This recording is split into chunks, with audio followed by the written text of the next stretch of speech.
বিকেলবেলা আকাশটা দেখতে দারুণ লাগে, দারুণ। দেখতেই পাচ্ছ কি সুন্দর রং পাল্টাচ্ছে।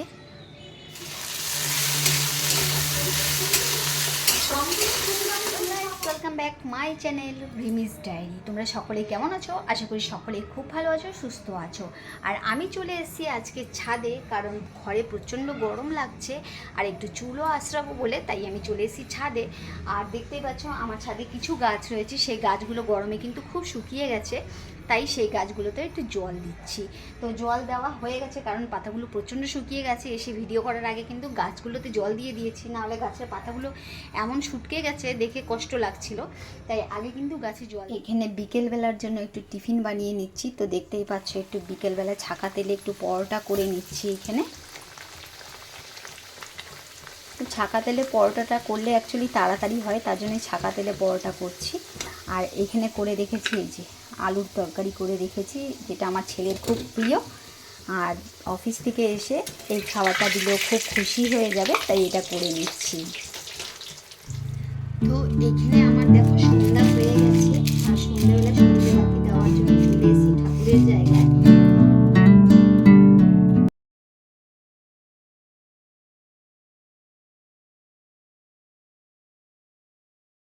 তো এখানে বিকালের টিফিন দেখতেই পাচ্ছ রেডি হয়ে গেছে। তো গাইজ আমরা এখন বাড়ি থেকে বেরিয়ে পড়েছি, একটু ঘুরু ঘুরু করবো বলে রাত্রেবেলা। তো বাড়ি থেকে বেরিয়েই দেখছি গাড়িতে তেল নেই, তো আমরা এখন চলে যাচ্ছি প্রথমেই আগে গাড়িতে তেল ভরতে, কারণ গাড়িতে আগে তেল না ভরলে কিন্তু আমাদের ঘোরা হবে না। তো এখন আমরা পেট্রোল পাম্প যাচ্ছি। তো রেলগেট পুরো খোলা রয়েছে, তার জন্য কিন্তু রেলগেট দিয়ে আমরা তাড়াতাড়ি করে বেরিয়ে যেতে পারছি।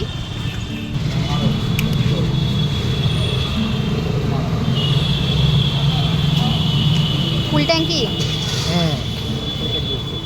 তারপর আমরা চলে এলাম জিও সেন্টারে।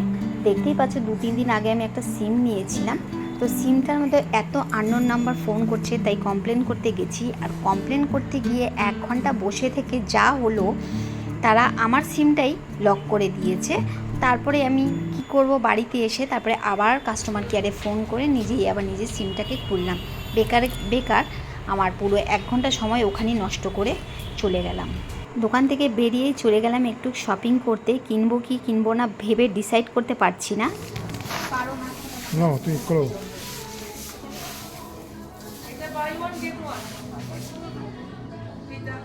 এইগুলো যে কাপড়, এগুলো সেম কাপড়, লেওয়ান ম্যাটেরিয়াল। হ্যাঁ, না সেম কাপড়।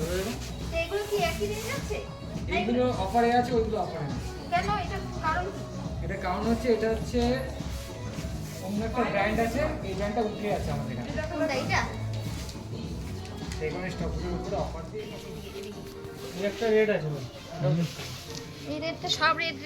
তো ওখানে এত জোরে জোরে মিউজিক চলছিল, যার জন্য কিন্তু আমি জায়গাটাকে মিউট করে দিয়েছি, তারপরে কিন্তু ভয়েস দিচ্ছি।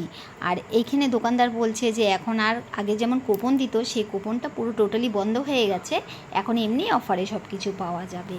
তাই বললাম যে যদি অফার কখন আসে কি না কী করে জানবো, আমাদেরকে আগে থেকে খবর বলছে না, ফোনে মেসেজ চলে আসবে। তো সেটাই শুনলাম, শুনে টুনে তারপরে এইখানে জিনিস পছন্দ করাকরি চলছিল। আর এখানে কিছু কিছু জিনিস আমার খুব পছন্দ হয়েছে, কিন্তু এখন তো কোনো পুজো পারপাস বলে কোনো কিছুই নেই, কিন্তু যেটুকুনি পছন্দ হয়েছে 1-2, সেগুলোই দেখি যদি কিনি কি কিনি না সেটাই ভাবছি, কিন্তু দেখে তো নিই আগে। তো চলো তোমরাও আমার সঙ্গে সঙ্গে শপিং দেখো। তো গাইজ শপিং করে বাইরে বেরিয়ে গেছি, আর এখানে দেখো দুটো পুচু সোনা খুব আরামে এখানে ঘুমাচ্ছে, তাই ওদেরকে একটু আদর করে বাড়ির দিকে রওনা দিচ্ছি। আর যদি আমার এই ভিডিওটা তোমাদের সকলের ভালো লাগে, অবশ্যই লাইক শেয়ার সাবস্ক্রাইব করে আমার পাশে থাকো। আর সকলেই ভালো থাকো, সুস্থ থাকো, টাটা।